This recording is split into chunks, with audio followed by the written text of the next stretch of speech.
Assalamualaikum warahmatullahi wabarakatuh.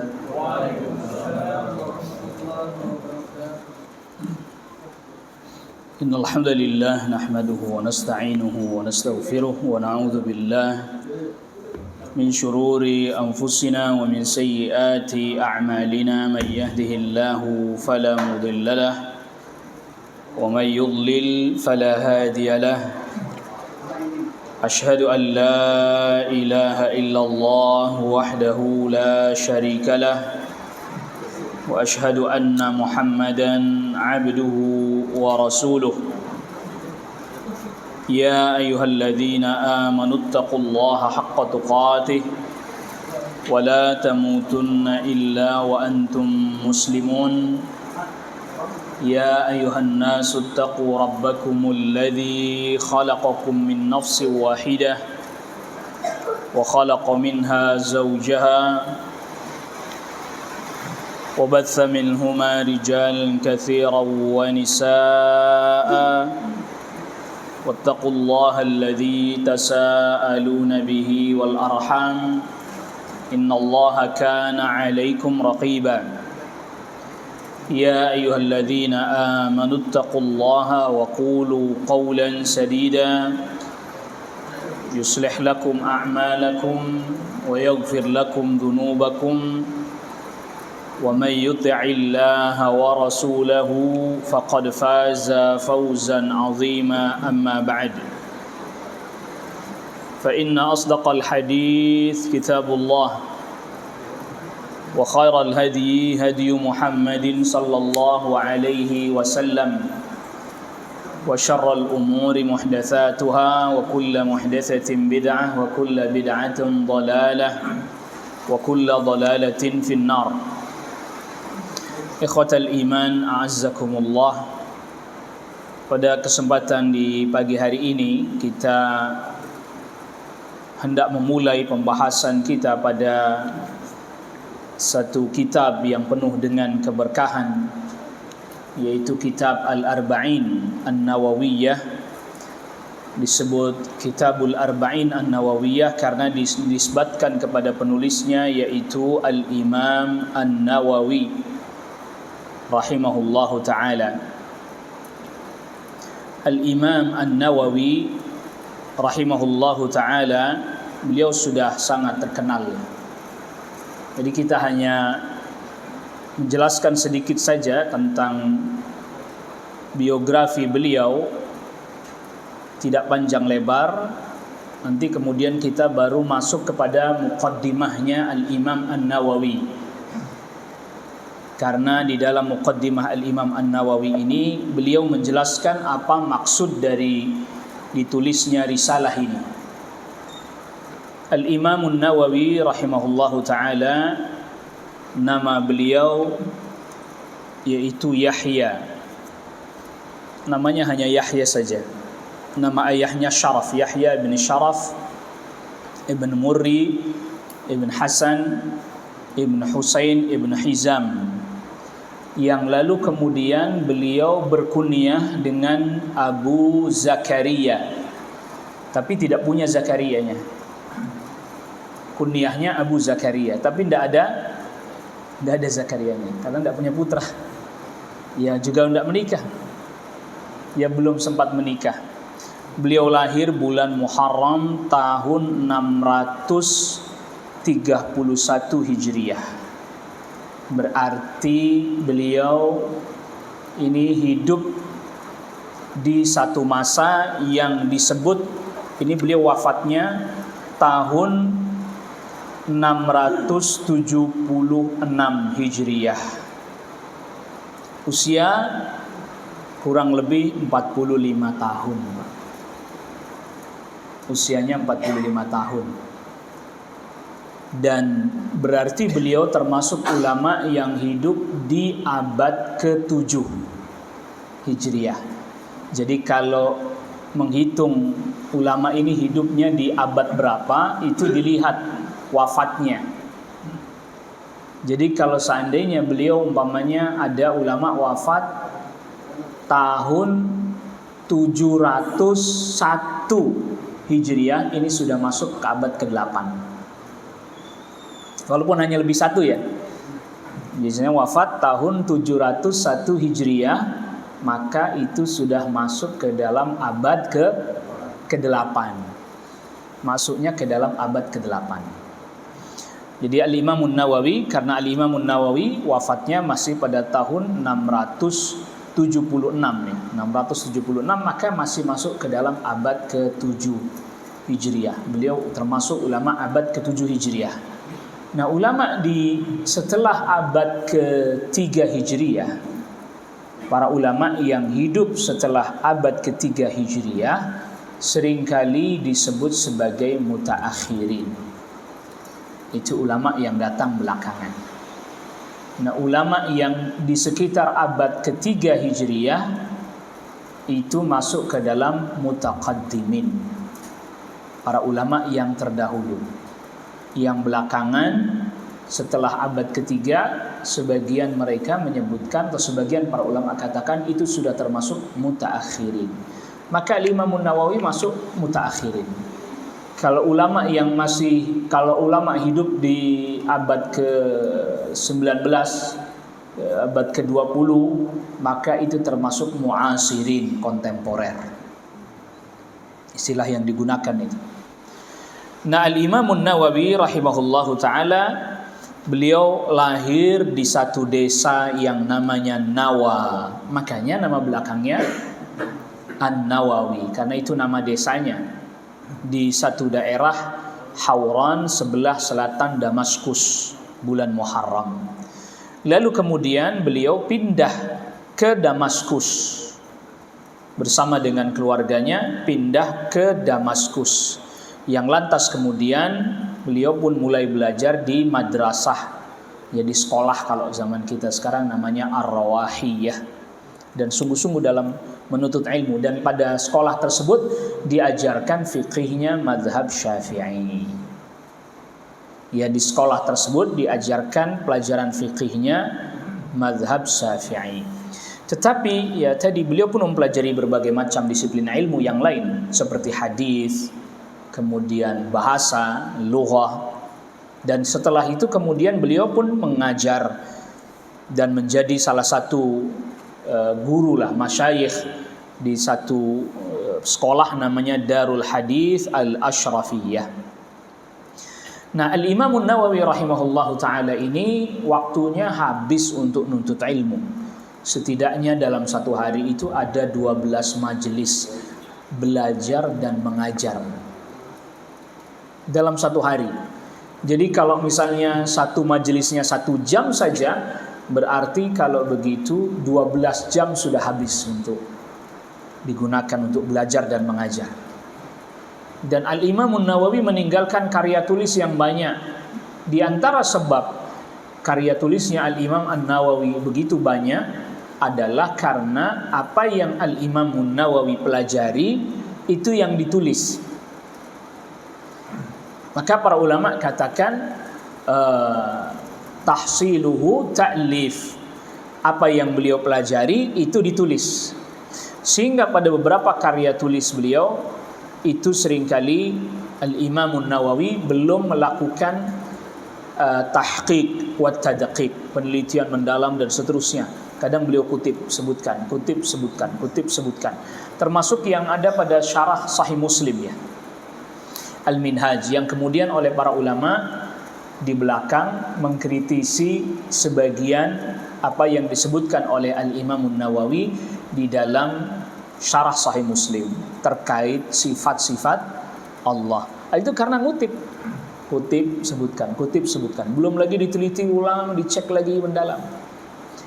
Sehingga di usia yang cukup singkat, 45 tahun, karya beliau sudah cukup banyak. Ya, seperti tadi Al-Minhaj syarah Sahih Muslim, kemudian Tahdzibul Asma' wal Lughat, kemudian ya termasuk Minhajut Talibin, ini fiqih mazhab Syafi'i yang masyhur lagi terkenal, dipelajari oleh para penuntut ilmu fiqih mazhab Syafi'i. Kemudian ada Tashihut Tanbih. Tanbih itu salah satu karya dalam mazhab Syafi'i, beliau perbaiki, ada yang kurang tepat.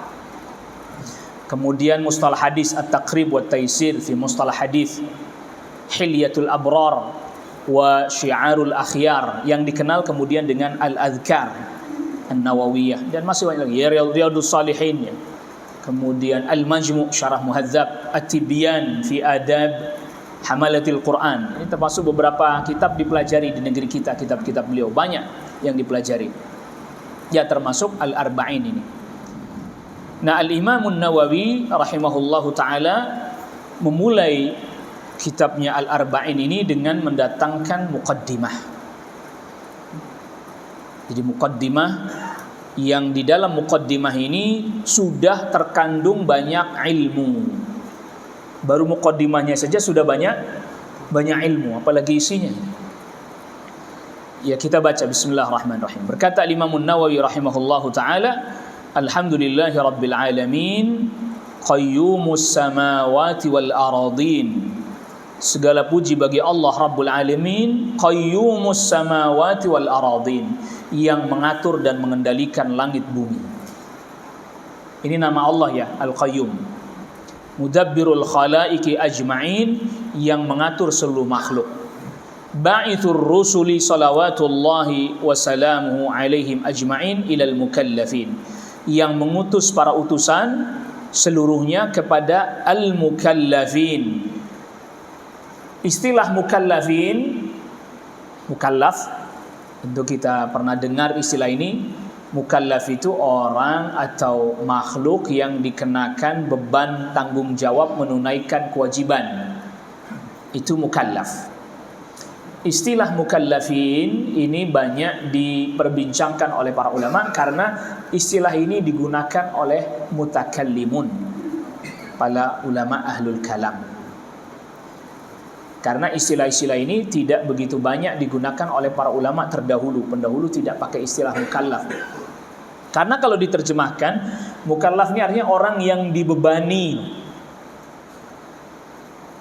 Walaupun memang ada firman Allah Subhanahu wa taala yang di akhir suratul Baqarah, la yukallifullahu nafsan illa wus'aha. Tetapi ayat itu kan bukan membicarakan beban. Justru yang ada tidak dikasih beban kecuali sesuai dengan kemampuan.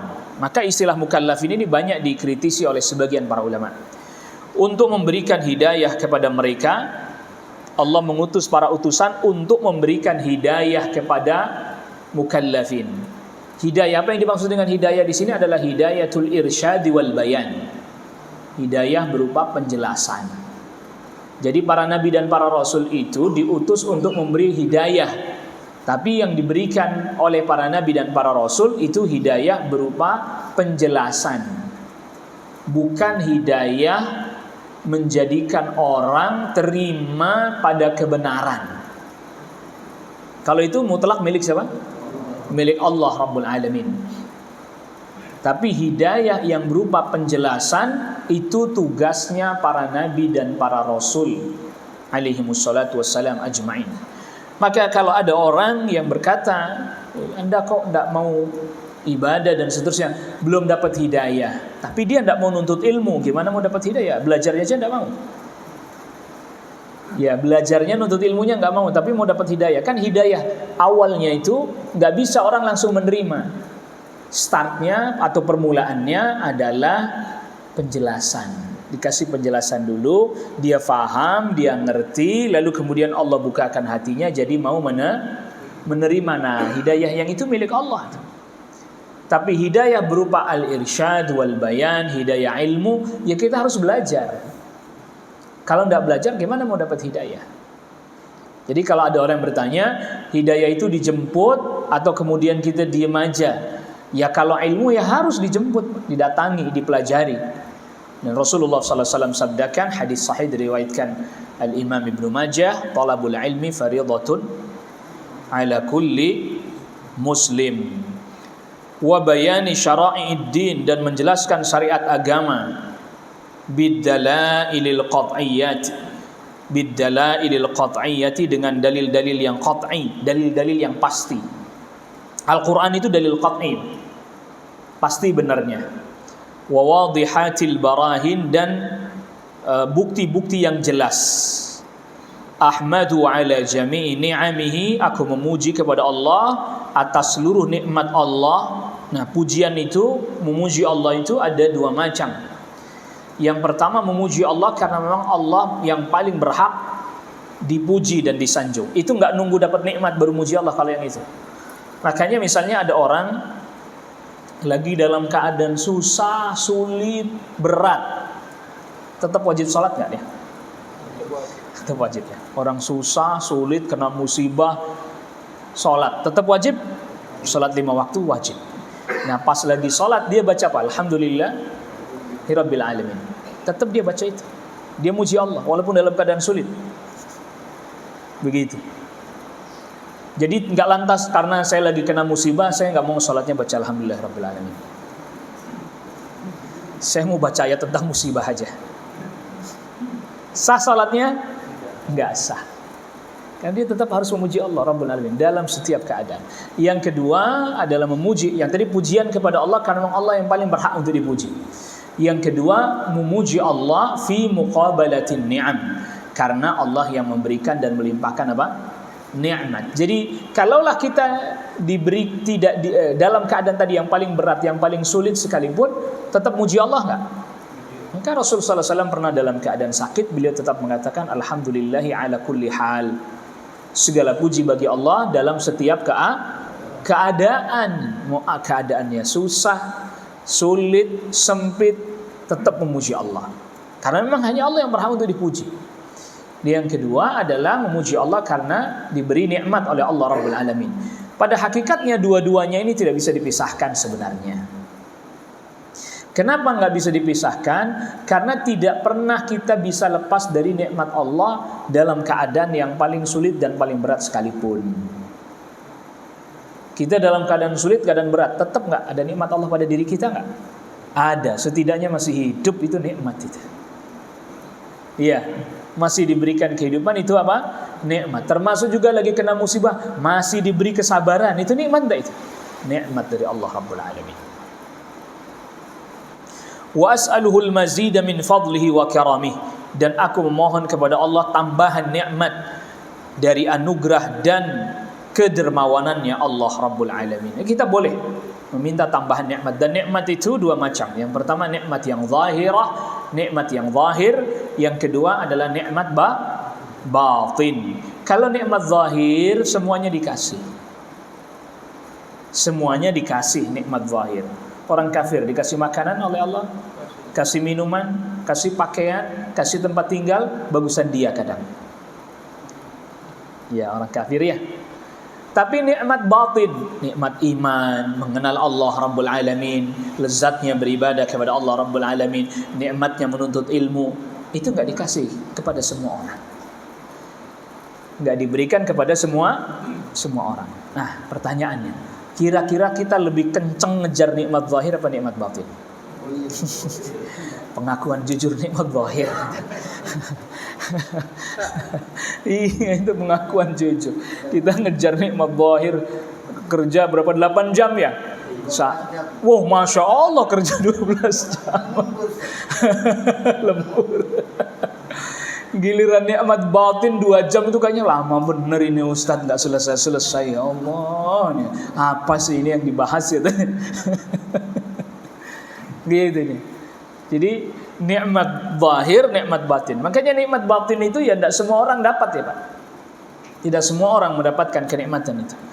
Wa asyhadu an la ilaha illallah wahdahu la syarikalah al-wahidil qahhar. Aku bersaksi bahwa tidak ada ilah yang diibadi dengan benar melainkan hanya Allah saja yang esa, satu-satunya, al-qahhar, yang menaklukkan semua makhluknya. Jadi semua Allah taklukkan, langit, bumi, semua Allah taklukkan, semua tunduk kepada Allah Rabbul Alamin. Gak ada yang tidak tunduk kepada Allah. Al-Karimul Ghaffar, yang maha dermawan lagi maha pengampun.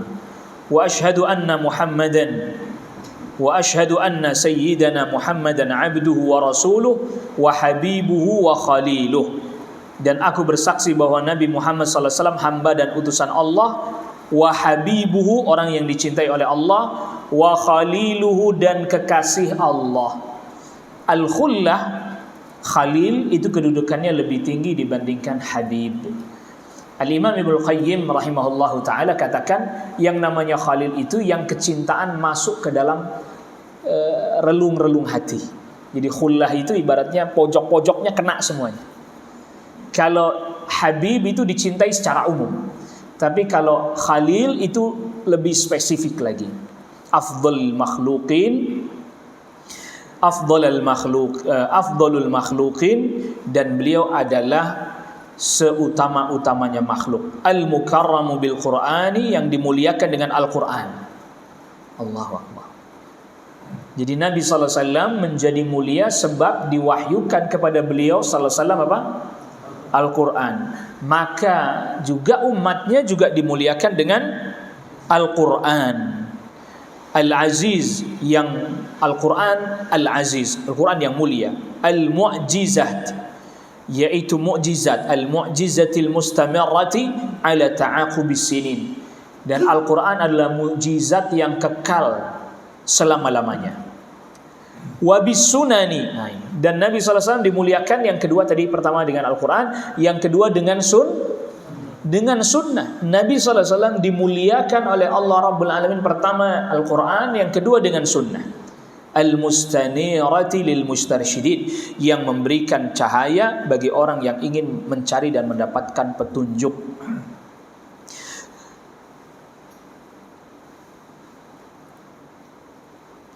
Sayyiduna Muhammad, yaitu Nabi Muhammad sallallahu alaihi wasallam, al-makhsus bi jawami'il kalim wa samahatid din, yang Allah khususkan untuk Nabi sallallahu alaihi wasallam jawami'ul kalim. Jawami'ul kalim, yaitu perkataan yang ringkas tapi maknanya apa? Luas. Wa samahatid din, dan kelapangan agama yang mudah. Salawatullah wa salamu alaihi wa ala sairin nabiyyin wal mursalin wa ali kullin wa sairis salihin. Salawat dan salamnya Allah semoga terlimpahkan kepadanya dan kepada seluruh para nabi dan rasul, dan keluarga masing-masing para nabi dan rasul, dan seluruh orang saleh. Al-Imam An-Nawawi, termasuk mazhabnya Al-Imam An-Nawawi, bahwa orang-orang saleh yang mengikuti ajarannya Nabi sallallahu alaihi wasallam itu masuk ke dalam alihi wa ala alihi. Ya, kerabatnya tentu juga yang taat, yang tunduk, yang saleh. Kalau yang enggak masuk kerabatnya Nabi, enggak masuk keluarganya Nabi. Walaupun secara nasab dia keluarganya Nabi, seperti Abu Lahab misalnya. Abu Lahab secara nasab apa? Ya, paman dan keluarga Nabi kan itu. Tetapi tidak beriman sampai wafatnya. Maka dia hakikatnya bukan keluarganya Nabi sallallahu alaihi wasallam. Ya, hakikatnya bukan keluarganya Nabi sallallahu alaihi wasallam. Maka Imam Nawawi condong mengatakan bahwa keluarga Nabi, semua orang mukmin yang saleh itu keluarga Nabi. Tetapi tentu kedekatannya bertingkat-tingkat, termasuk apalagi dari sisi nasab keluarga, beliau juga orang yang taat, seperti sahabat Ali bin Abi Thalib radhiyallahu anhu, atau paman Nabi Abbas ibn Abdul Muttalib, Abdullah ibn Abbas. Nah, kita kan kalau dengar keluarga Nabi tahunya sahabat Ali bin Abi Thalib, Al Hasan dan Al Husain. Abdullah bin Abbas, iya, anak pamannya Nabi sallallahu alaihi wasallam. Abbas bin Abdul Muttalib pamannya Nabi sallallahu alaihi wasallam. Amma ba'd, faqad rawaina an Ali bin Abi Thalib. Sungguh kami telah meriwayatkan dari sahabat Ali bin Abi Thalib, wa Abdullah bin Mas'udin, wa Muadz bin Jabal, wa Abi Darda, wa Ibn Umar, wa Ibn Abbas. Ini Imam Nawawi menyebutkan dulu. Kami meriwayatkan dari sahabat Ali bin Abi Thalib, Abdullah bin Mas'ud, Muadz bin Jabal, Abu Darda, Ibn Umar, Ibn Abbas, Anas bin Malik, Abi Hurairah, wa Abi Sa'idin Al-Khudri, dan dari sahabat Abi Sa'id Al-Khudri. Min turuqin katsiratin wa min riwayatin mutanawwi'atin, dari jalur yang banyak, riwayat yang bermacam-macam. Anna Rasulullah sallallahu alaihi wasallam qala, bahwa Rasulullah sallallahu alaihi wasallam bersabda, man hafidha ala ummati 40 haditsan min amri diniha ba'athahu Allahu yaumal qiyamati fi zumratil fuqaha'i wal ulama. Siapa orang yang menghafal bagi umatku 40 hadis dari urusan agamanya, maka Allah akan bangkitkan dia nanti pada hari kiamat di dalam rombongannya para ahli fiqih dan para ulama. Tetapi hadis ini dhaif. Nanti Imam Nawawi sendiri akan jelaskan bahwa hadis ini dhaif. Jadi ini diantara yang mendorong Al-Imam Nawawi, tapi bukan hanya hadis ini. Tapi nanti beliau datangkan hadis yang sahih. Beliau meriwayatkan tapi nanti disebutkan di kelemahannya. Wa fi riwayatin, di dalam riwayat yang lain, ba'athahullahu faqihan aliman. Dalam riwayat yang lain nanti dia dibangkitkan sebagai orang yang faqih lagi alim. Dalam riwayatnya Abu Darda, wa kuntu lahu yaumal qiyamati syafi'an wa syahidan. Nabi katakan, aku nanti akan menjadi pemberi syafaat dan saksi baginya pada hari kiamat. Dalam riwayatnya Abdullah bin Mas'ud, qila lahu, dikatakan kepada orang yang menghafal 40 hadis itu, udkhul min ayyi abwabil jannati syi'ta. Masuklah engkau ke dalam pintu surga mana saja yang engkau kehendaki. Wa fi riwayat Ibnu Umar, dan di dalam riwayatnya Ibnu Umar, kutiba fi zumratil ulama, dicatat dia ke dalam golongan para ulama, wa husyira fi zumratis syuhada, dan dibangkitkan nanti dalam rombongannya orang-orang yang syahid. Lalu kemudian berkata Al-Imam Nawawi, wa qad wattafaqal hufadu ala annahu haditsun dha'ifun wa in kathurat turuquhu. Bersepakat para hufad, para ulama ahli hadis, bahwa hadis ini dhaif walaupun jalurnya banyak. Imam Nawawi sendiri yang mengakuinya. Wa qad sannafa al-ulama radhiyallahu anhum, dan para ulama telah menulis kitab fi hadzal bab, terkait dengan bab ini, maksudnya 40. La yuhsa minal musannafat, banyak sekali karya yang ditulis. Fa awwalu man alimtuhu sannafa fihi, yang pertama kali aku ketahui menulis 40 hadis adalah Abdullah ibnul Mubarak, thumma ibnu Aslam at-Tusi, kemudian ibnu Aslam at-Tusi, thumma al-Hasan ibn Sufyan an-Nasai, kemudian al-Hasan bin Sufyan an-Nasai, kemudian wa Abu Bakar al-Ajurri. Abu Bakar al-Ajurri juga ada. Wa Abu Bakrin Ibrahim al-Asfahani wa Daruqutni wal Hakim wa Abu Nuaim wa Abu Abdurrahman as-Sulami wa Abu Sa'id al-Malini wa Abu Uthman as-Sabuni wa Abdullah bin Muhammad al-Ansari wa Abu Bakrin al-Baihaqi wa khalaiq la yuhsawna minal mutaqaddimin wal mutaakhirin. Dan banyak sekali para ulama, baik dari kalangan mutaqaddimin ataupun yang mutaakhirin belakangan.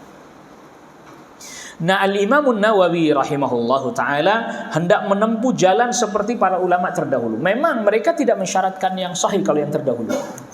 Mengumpulkan 40 hadis, misalnya saya punya satu guru misalnya, lalu kemudian 40 hadis yang saya riwayatkan dari guru A, 40 hadis yang saya riwayatkan dari guru B. Ditulis, para ulama mengumpulkan itu. Wa qad istakhartu Allah Ta'ala fi jam'i 40 haditsan, dan saya telah istikharah, kata Imam Nawawi, mengumpulkan 40 hadis, iqtidaan bihaula'il a'immatil a'lami wa hufadhil Islam, mengikuti para ulama dan para hufaz di dalam agama Islam. Jadi Imam Nawawi rahimahullahu ta'ala mengikuti para ulama terdahulu. Dari sisi atau dari tinjauannya yang mendorong beliau untuk menulis kitab ini, yang pertama adalah mengikuti para ulama yang terdahulu. Nah, ini ngikutin yang baik, ini ngikutinnya para ulama, ngikutin para ahli hadis. Nah, ini cara yang bagus. Ya, cara yang bagus. Nah, lalu kemudian wa qad ittafaqal ulama, dan para ulama telah bersepakat ala jawazil amali bil haditsil dhaif fi fadailil a'mal, dan para ulama telah bersepakat bolehnya mengamalkan hadis dhaif dalam fadailil a'mal, keutamaan amal. Nah, ini masalah ini yang termasuk yang dikritisi atas Al-Imam Nawawi, karena para ulama yang setelahnya termasuk Syekh Muhammad Jamaluddin Al-Qasimi mengatakan bahwa hadis dhaif, terkait dengan masalah hadis dhaif, para ulama ada 3 pandangan, ada 3 madhab. Yang pertama adalah tidak bisa diamalkan sama sekali hadis dhaif. secara mutlak. Baik itu berkaitan dengan hukum, jelas dengan hukum, atau dengan keutamaan amal. Ya. Dan pendapat ini dinisbatkan kepada Al-Imam Yahya ibn Ma'in, yang lalu kemudian juga para ulama juga menisbatkan ini bahwa ini adalah mazhabnya Al-Imam Al-Bukhari dan juga Al-Imam Muslim. Nah, maka oleh karena itu, sebagaimana tadi kita sudah katakan, Al-Imam Nawawi masuk ke dalam barisan al-mutaakhirin. Masuk ke dalam barisan apa? Al-mutaakhirin. Nah, banyak memang nanti dari kalangan mutaakhirin yang menggunakan redaksi itu tadi. Boleh diamalkan hadis dhaif untuk fadailul a'mal. Keutamaan satu amal. Keutamaan satu amal itu gimana sih? Misalnya, amalan ini keutamaannya begini, itu namanya keutamaan satu amal. Nanti kita akan jelaskan apa syarat-syarat dari para ulama mutaakhirin yang membolehkan mengamalkan hadis dhaif. Ada syaratnya, tidak secara mutlak. Tapi intinya bahwa ada memang di antara para ulama mutaakhirin yang menggunakan redaksi yang mengesankan seolah-olah hadis dhaif boleh diamalkan secara mutlak. Nah, ini yang harus diperinci. Dia mazhab yang pertama nggak boleh, walaupun dalam fadailul a'mal sekalipun tidak boleh. Ini juga mazhabnya Ibn Hazm, Al-Imam Ibn Hazm Al-Andalusi. Ya. Dan ini mazhab yang digunakan oleh atau yang dipegang oleh para ulama dalam masalah ini. Nah, mazhab yang kedua, tadi ada 3 kan? Mazhab yang kedua, boleh secara mutlak mengamalkan hadis dhaif terkait dengan keutamaan amal. Tapi hukum tetap nggak boleh hukum. Hukum tidak boleh menggunakan hadis yang dhaif. Nah, mazhab yang ketiga adalah boleh mengamalkan hadis yang dhaif dengan persyaratan. Gini mazhab yang ketiga. Boleh mengamalkan hadis yang dhaif untuk fadailul a'mal. Fadailul a'mal itu keutamaan amal dengan apa? Dengan persyaratan. Di antara persyaratannya, kelemahannya tidak boleh berat. Kelemahannya nggak boleh apa? Nggak boleh berat. Dan tentu yang mengerti ini berat atau enggak ya juga para ulama ahli hadis ya. Apalagi ada di dalamnya pendusta, ya nggak boleh, itu berat banget itu. Yang tertuduh pendusta nggak boleh itu, walaupun untuk keutamaan amal. Lalu kemudian yang kedua syaratnya, hadis yang dhaif itu dinaungi hadis sahih. Artinya dinaungi hadis sahih, ada hadis sahih yang memayunginya. Misalnya contoh begini. Misalnya puasa Senin Kamis misalnya ya. Puasa Senin Kamis. Itu kan ada hadis sahih yang melegitimasi amalan itu. Yang melegitimasi puasa Senin Kamis. Lalu datang misalnya satu hadis, keutamaan puasa Senin Kamis itu begini keutamaannya, keistimewaannya itu begini misalnya. Tapi kan sudah ada dalam menetapkan hukumnya bahwa dia dianjurkan, udah ada yang sahih duluan. Ini hanya menjelaskan keutamaan. Kalau lemahnya tidak terlampau berat, boleh. Kalau lemahnya berat, nggak boleh. Yaitu syarat yang berbeda. Jadi syaratnya saling terkait satu dengan yang lain. Nah, syarat yang ketiga, tidak boleh meyakini bahwa hadis itu sahih kuat ketika kita mengamalkan amalan itu. Nah, jadi terus gimana? Ini persyaratan-persyaratan ini seperti malah justru jadi meniadakan ya. Kita mengamalkan misalnya puasa Senin Kamis, hadisnya ada sahih. Hukum menetapkan sunnahnya puasa Senin Kamis, hadisnya sahih. Datang hadis dhaif. Lalu kemudian hadis dhaifnya itu menjelaskan keutamaan puasa Senin Kamis begini misalnya. Keistimewaannya begini. Hadisnya katakanlah lemahnya tidak terlampau berat, sudah dinaungi hadis yang sahih. Tapi kalau pas kita puasa Senin Kamis, kita nggak boleh meyakini berdasarkan keistimewaan yang di hadis dhaif ini. Jadi keberadaannya seperti tidak ada dong kalau begitu. Waktu kita ngamalin nggak boleh kita meyakini itu. Maka oleh karena itulah wallahu alam, kemudian para ulama cenderung mengatakan ya kalau begitu madhab yang tepat wallahu alam madhab yang pertama. Ya udah nggak usah sekalian. Kenapa? Karena ini apabila walaupun dengan syarat sekalipun itu, artinya bagaimana bisa orang nggak kebayang keutamaannya pas lagi mengamalkan, kan nggak bisa. Anda misalnya tadi contoh yang kita contohkan puasa Senin Kamis, lalu datang hadis keutamaan menjelaskan keutamaannya ini. Hadisnya boleh diceritakan, disampaikan untuk memotivasi orang beramal. Tapi pas beramal nggak boleh Anda meyakini ini bahwa ini benar. Gimana coba? Udah dijelasin keistimewaannya puasa ini begini. Pas diamalin Anda nggak boleh meyakini itu. Lah kan bingung. Bagaimana itu? Jadi hanya sekedar buat motivasi orang, nanti orang itu sudah termotivasi, nggak boleh meyakini itu. Jadi gimana itu, Pak? Ayo naik, udah naik ditinggal, Pak. Iya, kayak apa itu? Iya, kalau nggak kondektur masih ikut, Pak. Kondektur masih ikut. Ayo naik, udah naik, udah ya, saya nggak ikut. Begitu. Nah di sini terdapat problem itu permasalahan. Tetapi tadi para ulama tetap menyebutkan itu, dua pandangan itu. Karena apa? Terkadang orang kan jadi lebih termotivasi dengan yang lemah, hadis lemah itu, Pak. Karena terkadang itu janji-janjinya, promosinya jauh lebih apa? Ya lebih menggiurkan lah. Akhirnya orang kemudian terdorong untuk mengamalkan satu amalan yang sahih dasarnya, tapi berdasarkan keutamaan yang hadisnya lemah karena lebih menggiurkan janji-janjinya. Begini, akan begini. Semangat orang.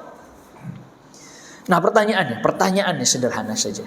Karena ya tadi dia bisa menjadikan orang ketika mengamalkan satu amalan, pertimbangannya jadi salah nanti, Pak. Jadi gini, orang mengamalkan satu amalan itu kan ada bandingannya ya. Dengan ada hadis menjelaskan tentang keutamaan itu ada bandingannya nggak? Ada. Misalnya contoh, satu amal disebut keutamaannya begini. Lalu kemudian ada amal yang jauh lebih berkualitas sebenarnya, tapi hadis tentang keutamaannya nggak begitu menarik. Akhirnya orang jadi nggak bisa menimbang mana yang lebih utama satu dengan yang lain. Seperti yang terjadi hari ini. Iya. Seperti yang terjadi hari ini, ada orang yang bilang bahwa sholawat itu lebih utama dibandingkan sholat. Nah itu kan bingung itu, Pak. Itu kebanyakan itu tadi itu. Bagaimana bisa orang sholat itu pasti baca sholawat, Pak? Benar nggak? Orang sholat pasti baca sholawat, tapi orang baca sholawat apa disebut dia sholat? Sederhana kan itu, ilmu tidak sulit itu. Itulah mengapa kemudian sholawat dimasukkan di dalam sholat oleh syariat. Kalau dia sholat mesti baca sholawat. Bahkan belum mulai sholat aja dia udah mulai baca sholawat. Dari dengar azan, habis azan dia baca sholawat, lalu berdoa kepada Rasulullah untuk Rasulullah SAW kan itu. Bukan berdoa kepada Rasul, berdoa untuk Rasulullah SAW, kepada Allah untuk Rasulullah SAW. Tapi kemudian datang, ya itu lebih wajib kalau menurut saya sholawat itu. Tapi motifnya bukan itu syafaat. Kenapa, Mak? Motifnya syafaat, harus dulu. Itu nanti ada penjelasan khusus lagi, Pak. Iya betul, tapi nanti ada penjelasan lagi, Pak. Kalau dia gini yang namanya membandingkan, Pak, namanya membandingkan ya. Itu kan mesti berimbang gitu loh. Dia bilang sholawat lebih utama daripada sholat. Ini masalah, Pak. Sholat hukumnya apa, Pak? Wajib itu loh, Pak. Orang yang sholat pasti baca sholawat kan? Dapat syafaat enggak? Loh iya dong. Tapi orang yang baca sholawat enggak sholat. Bahaya, Pak. Maksudnya gitu loh nih. Ini karena hadis lemah ini akhirnya orang bandingin jadi enggak bahasa keren sekarang anak muda, enggak apple to apple, apple to Samsung ini. Saya nggak mau nyebut terang, orang saya bukan brand ambassador kan. Iya gitu ya Pak. Jadi bandingkan amal satu dengan lain itu mesti apple to apple. Setiap amal itu ada marotibnya, ada tingkatan-tingkatannya kan gitu ya. Setiap amal ada apa? Maratib, ada tingkatan-tingkatan. Makanya rukun Islam, kenapa syahadat duluan, kenapa sholat duluan, itu bukan tanpa makna itu. Sholat loh, sholat. Masa kemudian sholat dengan saum aja para ulama nggak bisa disamakan, nggak bisa ditandingi. Orang Islam nggak pernah sholat sepanjang hidupnya, bahaya. Karena apa? Ada riwayat para sahabat, kami tidak menghukumi satu perbuatan kalau ditinggalkan itu bisa kufur kecuali apa? Salat. Tapi puasa, mereka ada orang Islam, ya dia meyakini wajib puasa, tapi sepanjang hidupnya tidak puasa, itu tidak dikatakan dia keluar dari Islam. Karena kedudukannya beda. Maka itu membandingkan amal. Kalau motivasinya jelas Pak, kalau motivasi syafaat jelas itu. Jelas kalau itu tidak kita pungkiri, bukan itu yang kita pungkiri. Yang kita sedang bicarakan ini membandingkan antara sholawat sama. Nah itu bukan soal motivasi syafaat. Oh iya mestilah motivasi syafaat itu mesti, karena Rasul yang sabdakan itu. Dan kalau kita bahas lagi soal itu panjang itu Pak. Panjang. Saya ingin berikan satu contoh aja sederhana.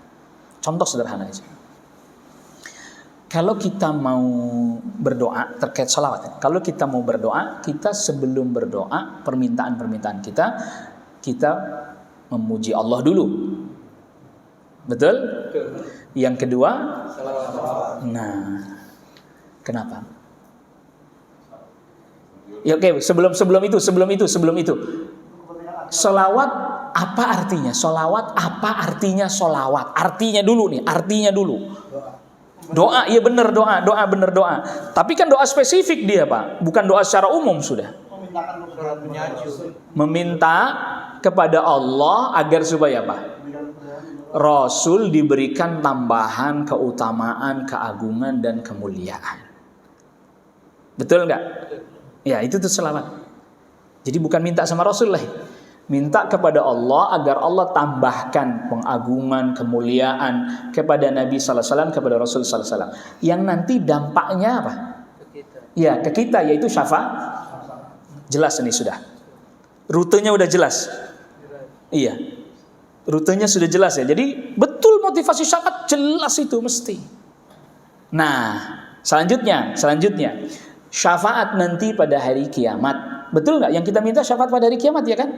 Iya, maka dengan orang bersolawat nanti dampaknya, efeknya nanti dia dapat syafaat di hari akhir, di hari kiamat. Apakah Rasulullah SAW langsung bisa beri syafaat atau harus dapat izin dulu dari Allah? Nah, itu juga harus diperhatikan. Man dzalladzi yashfa'u 'indahu illa bi'idznih. Gak ada yang bisa kasih syafaat nanti di sisi Allah kecuali harus izin Allah dulu. Itu berarti kenapa kita mau berdoa baca sholawat dulu? Ya, memohonkan tambahan rahmah, pengagungan kepada Nabi sallallahu alaihi wasallam, pemuliaan kepada Nabi sallallahu alaihi wasallam yang nanti dampaknya kita dapat syafaat di akhirat.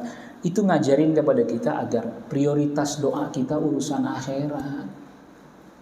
Bukan berarti tidak boleh minta urusan dunia, tapi prioritas doa kita urusan apa? Urusan akhirat. Baru deh minta yang lainnya. Mau minta urusan dunia boleh, urusan akhirat juga tentu malah itu sangat. Jadi prioritasnya urusan akhirat, permintaan doa itu. Jadi soal masalah syafaat itu. Ya jadi kita juga bisa ngasih syafaat sama kawan kita apabila tentu nantinya kalau Allah izinkan, dan itu pun kita bisa kasih syafaat ke teman kita bukan teman yang kita mau, Pak. Tapi yang Allah kehendaki. Sekarang Bapak memang bisa merencanakan ingat teman Bapak dari sekarang sampai nanti di akhirat. Bisa merencanakan ingat dia terus gitu. Sehingga kemudian dari sekarang udah pesan, teman, nanti kalau saya tak ada di surga cari-cari saya ya. Gak bisa, Pak.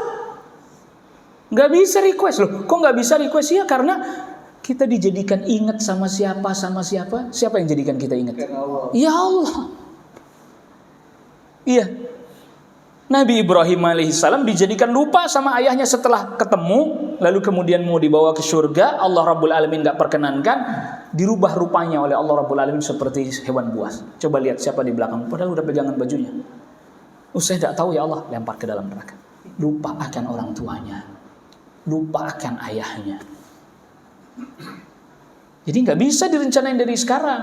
Yang ada sekarang itu kita memenuhi persyaratan agar Allah izinkan Nabi atau teman kita yang akan memberikan syafaat kepada kita, kita terpenuhi syaratnya sehingga kita menjadi orang yang berhak diberi dan mendapatkannya.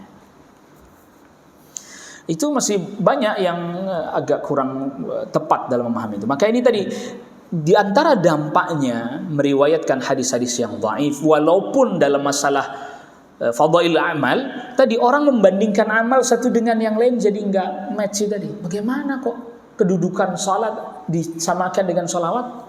Tidak bisa, Bang. Nggak bisa. Karena sholawat sekarang begini, Bang, sesuatu yang mencakup banyak hal dengan sesuatu yang hanya mencakup satu hal. Mana yang lebih utama, Bang? Yang banyak. Salat itu mencakup banyak hal. Ada baca Al-Quran, bahkan suratul Fatihah, ada tasbih, ada tahmid, ada salawat, doa di dalamnya juga permintaan. Mencakup banyak hal. Salat cuma satu. Bagaimana kemudian ini lebih itu dibandingkan ini? Jadi kan sesuatu yang tidak berimbang. Itu karena sebab itu tadi. Hadis-hadis dhaif itu. Nah, lalu kemudian menyebabkan orang jadi tadi berlebihan. Tadi berlebihan, ekspektasinya jadi apa?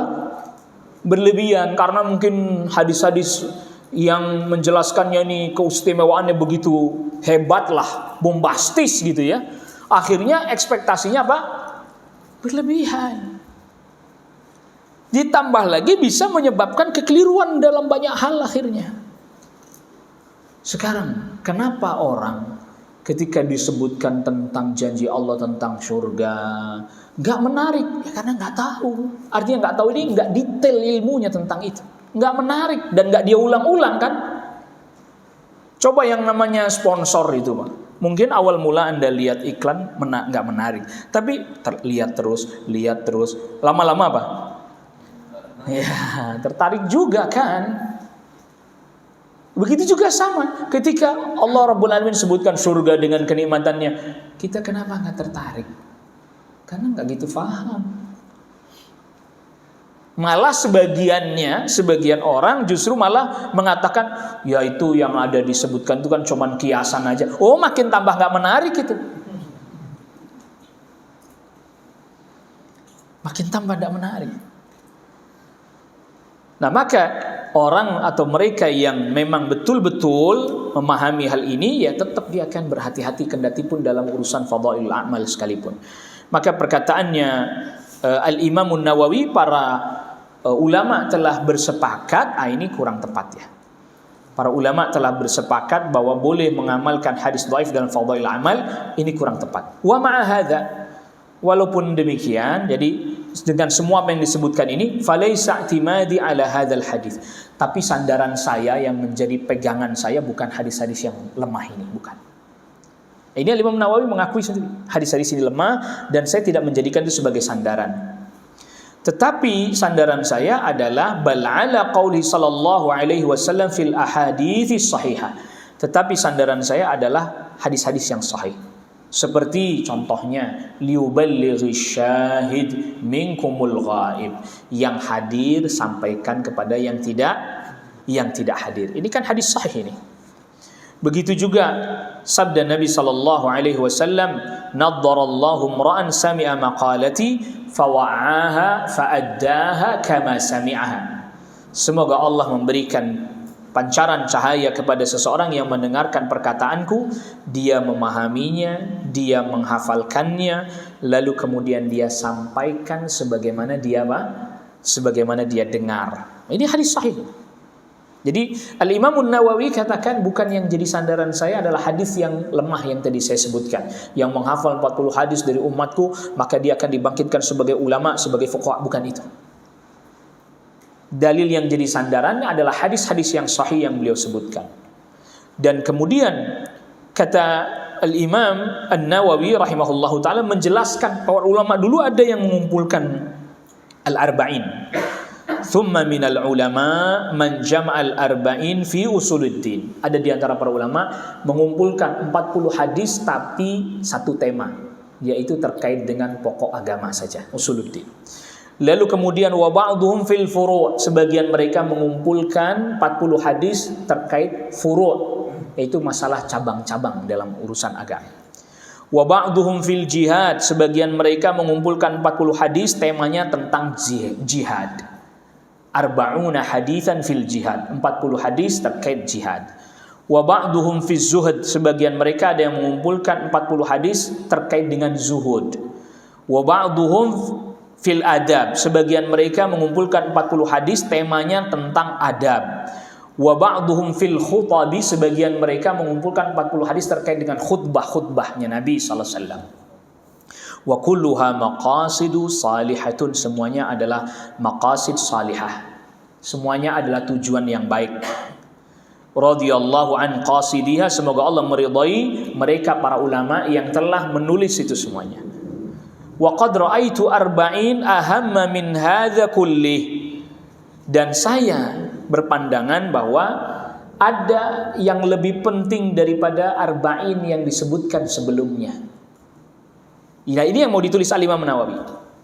Wa hiya arba'una haditsan mustamilah ala jami'i dzalik. 40 hadis yang mencakup semuanya itu. Tema-tema usuluddin ada, furu' juga ada, jihad juga ada, zuhud juga ada, adab juga ada. Jadi ini temanya bukan satu tema, tapi 40 hadis yang mencakup banyak tema. Wa kullu haditsin minha qaidatun 'azimatun min qawaididdin, dan setiap hadis yang saya sebutkan itu adalah hadis yang mengandung kaidah dalam urusan agama. Bahkan qad wasafahul ulama bi anna madaral islami ilaih, bahwa para ulama mensifati hadis-hadis itu ini menjadi porosnya Islam. Menjadi porosnya Islam. Sehingga bisa disebut dia setengah Islam atau sepertiganya atau yang lainnya. Nah, makanya kemudian sebagian para ulama mengatakan kitab Al-Arba'innya Al-Imam An-Nawawi ini itu adalah Kitabul Arba'in fi mabanil Islami wa qawaididdin. Itu nama lengkapnya. Sebagian para ulama menyebut itu. Nama lengkapnya kitab Al-Arba'in itu Kitabul Arba'in fi mabanil Islami wa qawaididdin. 40 hadis menjelaskan tentang bangunan-bangunan Islam dan pondasi-pondasi agama. Itu nama lengkapnya Al-Arba'in. Sudah pernah dengar? Udah pernah dengar? Jadi bukan cuman Al-Arba'in gitu dong.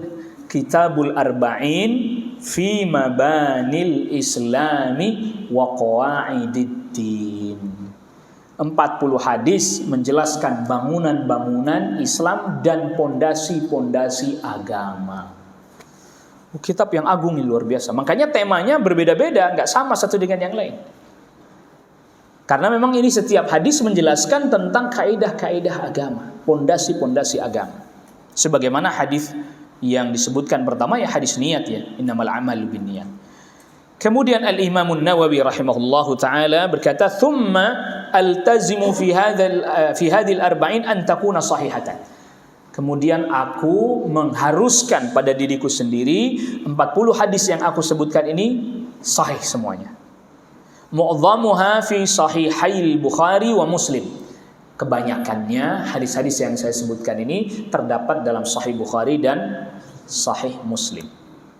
Wa adhkuruha mahdhufatal asanid. Saya sebutkan dengan tidak menyebutkan sanadnya, langsung ke sahabat, langsung kepada sahabat. Liyashula hifdhuha wa ya'ummal intifa'u biha, agar supaya mudah dihafal manfaatnya pun mudah dirasakan secara umum insyaallah taala. Thumma utbi'uha bibabin fi dhabti ma khafiya min alfadhiha. Kemudian saya juga menyebutkan satu lafaz-lafaz yang sulit difahami di belakang hadis itu. Tapi tidak banyak Imam Nawawi memberikan catatan itu. Wa yanbaghi perlu kita ingat lagi, kan Imam Nawawi katakan saya mengharuskan pada diri saya menyebutkan hadis yang sahih saja. Ini adalah merupakan perkataan Al-Imam Nawawi dan bisa dikatakan benar, tetapi hanya sedikit ada hadis yang lemah yang disebutkan oleh An-Nawawi di dalam Al-Arba'in. Ini ada 2. Jadi dari seluruh hadis yang disebutkan seluruhnya jumlahnya 42. Padahal Arba'in itu kan 40 ya. Kenapa ini jadi 42? Ya orang Arab gitu Pak, lebih 2, lebih 1, lebih 3, tetap aja disebut 40. Enggak masalah. Jadi dari 42 hadis yang disebutkan oleh Al-Imam Nawawi rahimahullahu taala, 2 yang lemah. Hanya 2 yang lemah. Itu pun Al-Imam Nawawi mengira atau menduga hadis ini adalah hadis yang hasan. Yaitu pada hadis yang ke-30, hadis ke-30 dan hadis yang ke-41. Hadis nomor 30 sama hadis nomor 41 itu hadisnya dhaif. Tetapi ada tetapinya. Nanti kita akan jelaskan insyaallah lebih jelas pada tempatnya pembahasannya tersendiri pas ketika sampai pada hadis itu. Secara makna dia sahih. Ya. Gimana sih ini Ustaz? Hadisnya dhaif tapi maknanya sahih. Gimana ini, Pak? Katanya hadisnya dhaif tapi maknanya jadi gimana ini Pak? Ya jadi begini. Satu hadis itu ditinjau dari sisi sanad ya lemah. Tapi maknanya bisa jadi terkandung di dalam hadis lain yang sahih. Maknanya sudah terkandung lagi misalnya di dalam ayat-ayat Al-Qur'an. Bahasa lainnya, kalau seandainya hadis dhaif ini pun tak ada, tak masalah, karena maknanya sudah dikandung di dalam hadis lain yang sahih, sudah dikandung di dalam ayat-ayat Al-Qur'an. Begitu. Ya, itu maksudnya. Jadi isinya, maknanya sahih. Tapi hadisnya, sanad dan matanya dhaif. Jadi sehingga kalau misalnya hadis dhaif ini pun nggak ada masalah. Tetapi maknanya sudah dikandung di dalam hadis lain yang sahih. Gitu jelas itu maksudnya hadisnya dhaif, maknanya itu maksudnya, Pak. Yang ini statusnya tetap dhaif. Jadi kalau tahu hadis yang ini dhaif nggak ada, ya nggak masalah karena maknanya sudah ada di tempat yang lain, di dalil yang lain. Begitu.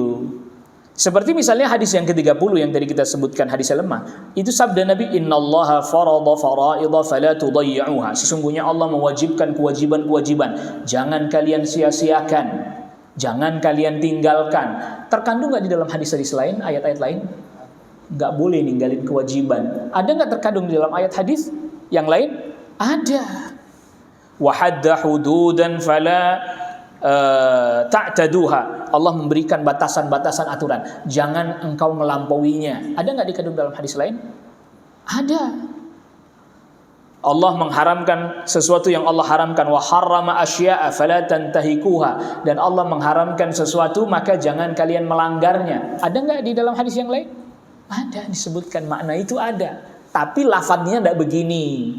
Redaksinya tidak seperti ini. Maka itu yang dimaksud dengan hadisnya dhaif, maknanya sahih. Nah, maka tadi kita katakan ini muqaddimahnya aja ilmunya banyak ini. Ya, muqaddimah ini ulama begini nih, Pak.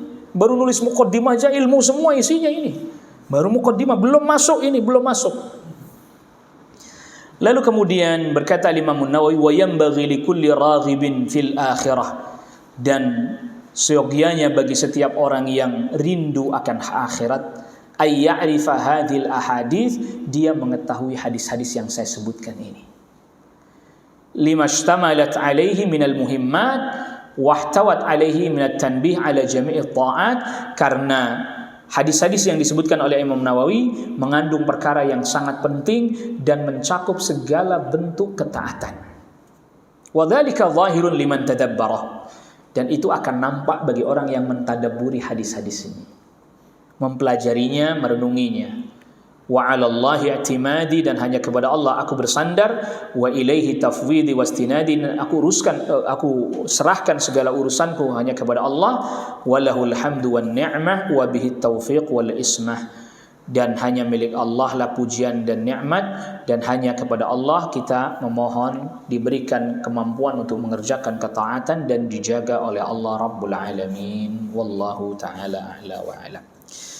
Ya, jadi ini sudah selesai kita bahas, ini pun secara ringkas ya, muqaddimah dari Al-Imam An-Nawawi rahimahullahu ta'ala yang mengandung banyak sekali faedah. Ya, faedahnya udah banyak itu. Nah, lalu kemudian selanjutnya, sebagaimana mungkin sudah diinformasikan bahwa kita akan gunakan yang diantaranya kitab yang menjadi panduan adalah syarahnya Asy-Syaikh Muhammad ibn Shalih Al-Utsaimin rahimahullahu taala. Jadi syarah dari Al-Arba'in ini banyak sekali. Bahkan Al-Imam An-Nawawi sendiri ada syarahnya lebih baik. Kemudian Al-Imam Ibnu Daqiqil Aid juga. Yang jelas bahwa hadis-hadis yang disebutkan oleh Al-Imam An-Nawawi di dalam kitab Al-Arba'in ini adalah hadis-hadis yang mengandung pokok-pokok agama. Oleh karena itulah para ulama di belakang seperti misalnya Syekh Shalih Al-Utsaimin ketika ditanya mana kitab hadis yang dianjurkan untuk dihafalkan pertama kali, Al-Arba'in An-Nawawiyah. Bahkan sampai Umdatul Ahkam. Umdatul Ahkam itu isinya hadisnya Sahih Bukhari, Sahih Muslim, Sahih Bukhari, Sahih Muslim, Sahih Bukhari, Sahih Muslim. Tapi hanya dalam satu bab, yaitu fiqh. Ya kan itu. Umdatul Ahkam hadisnya sahih, tapi hanya dalam satu tema, yaitu fiqh. Begitu juga misalnya Bulughul Maram karyanya Al-Imamul Hafiz Ibn Hajar Al-Asqalani. Itu juga sama. Isinya temanya tentang apa? Tentang fiqh. Tentang fiqh. Makanya wallahu a'lam Al-Imam An-Nawawi mulai meluaskan pembahasan nanti di Riyadhus Shalihin. Meluaskan pembahasan, lebih diperluas lagi dari apa yang ada di dalam Al-Arba'in di Riyadhus Shalihin. Diperluas lagi pembahasannya, ditambah lagi hadis-hadisnya di sana ditambahkan, termasuk ayat hadisnya disebutkan di sana. Tetapi untuk pemula, orang belajar mau menghafalkan hadis, tetapi temanya bermacam-macam, apalagi ini mencakup kaidah-kaidah agama, sangat disarankan Al-Arba'in. Ya, sangat disarankan Al-Arba'in An-Nawawiyah. Bahkan Al-Imamu Al-Hafidh Ibn Rajab, Al-Imamul Hafidh Ibn Rajab, salah satu karya beliau Jami'ul Ulum wal Hikam. Jadi hadis-hadis yang mengumpulkan ilmu dan hikmah. Beliau mensyarah 42 hadis yang disebutkan oleh Al-Imam An-Nawawi rahimahullahu taala ditambah 8 hadis. Sehingga jadi 50 hadis, 50 hadisan. Hadis-hadis itu yang ditambahkan oleh Al-Imamul Hafidh Ibn Rajab yang beliau pandang, yang tambahan 8 itu termasuk Jami' al-Ulum wal Hikam, mengumpulkan berbagai macam ilmu dan berbagai macam hikmah. Tetapi wallahu a'lam ternyata tidak seperti hadis-hadis yang disebutkan oleh Al-Imam An-Nawawi. Karena apa yang disebutkan oleh Al-Imam An-Nawawi jauh lebih luas lagi hadis-hadisnya dibandingkan yang disebutkan oleh Al-Imam Al-Hafidh Ibn Rajab. Karena ternyata nanti satu hadis memang dia seperti kaidah, tapi hanya untuk satu bab misalnya, bukan untuk banyak bab, pada satu bab saja. Nah itulah, maka kendatipun para ulama terdahulu tetap meninggalkan kepada kita berbagai macam peluang untuk bisa terus mengembangkan ilmu, tetapi pada satu titik kita tidak bisa lepas bahwa ternyata keutamaan mereka jauh. Iya, keutamaan mereka jauh lebih utama dibandingkan orang yang di belakang. Karena itu tadi, kedalaman ilmu. Bisa jadi yang disebutkan hadisnya sama. Karena memang Al-Imam Nawawi kan nggak kasih syarah panjang lebar. Kalau nanti ada syarahnya nggak kasih penjelasan panjang lebar. Yang kalau seandainya kita berikan penjelasan panjang lebar pada kitab Al-Arba'in ini, niscaya bisa panjang juga pertemuan kita. Nggak selesai-selesai. Ya, ada satu kitab namanya Al-Jami' li Syuruhil Arba'in. Dia mengumpulkan semua syarahnya Arba'in, dijadikan satu. Sehingga jadi panjang lebar betul. Bahas sahabat misalnya, hadis pertama an Amiril Mu'minin Abi Hafs Umar bin Khattab radhiyallahu an. Dia bahas dulu siapa Umar bin Khattab radhiyallahu an, nasabnya, begini kehidupannya. Oh, panjang kan itu bisa jadi berapa buku sendiri itu baru bicara Umar bin Khattab radhiyallahu an. Belum lagi nanti bicara sanadnya hadis ini wal amalu binniyat dengan cabang-cabangnya, dengan bagannya. Oh, udah habis waktu kita udah. Ngaji inamal amalu binniyat doang dia nggak selesai itu.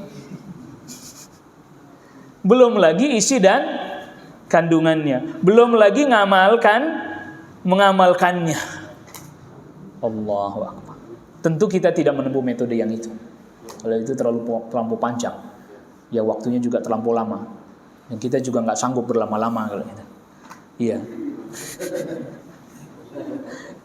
Karena ada sebagian orang, ini Ustadz, ini malah lebih niat lagi. Padahal kita pun sudah berulang-ulang kadang bahas itu, juga belum tertanam pada diri kita kan gitu. Bagaimana belum lagi nanti misalnya dimasukkan ke dalam syarah ini bagaimana tuntunan as-salafus salih dalam mengamalkan hadis ini.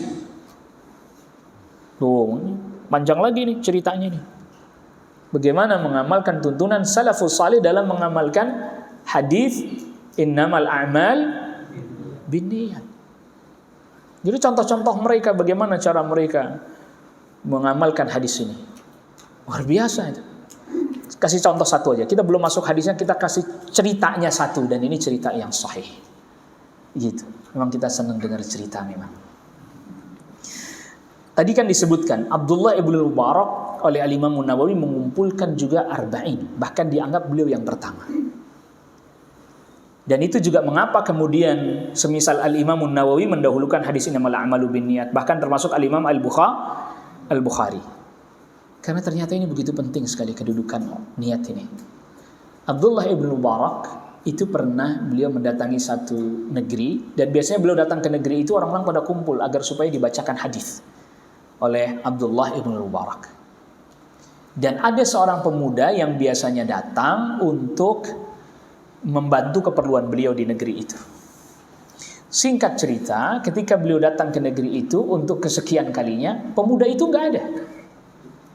Abdullah bin Mubarak tanya sama orang-orang, kemana ini pemuda ini, kok nggak ada ikut hadir nih di majelis ini hadis? Kok dia nggak hadir? Biasanya dia hadir, bahkan keperluan-keperluan seperti mungkin kalau kayak sekarang ini siap-siap ini, dia yang atur semuanya. Dia panitianya itu, panitia kajiannya dia itu. Lalu kemudian kata Abdullah bin Mubarak, kemana dia? Tanya. Orang-orang bilang dia di penjara. Loh, kok di penjara? Kenapa dia di penjara? Dia terlilit hutang. Akhirnya Abdullah bin Mubarak pergi untuk berangkat berjihad. Beliau itu ya ulama, ya mujahid juga. Singkat cerita, selesai berjihad, singgah lagi di kampung itu lagi. Pemuda itu masih di penjara. Iya. Coba siapa yang tahu orang yang dia berhutang kepadanya? Yang ngutangin dia orangnya mana? Kasih tahu saya.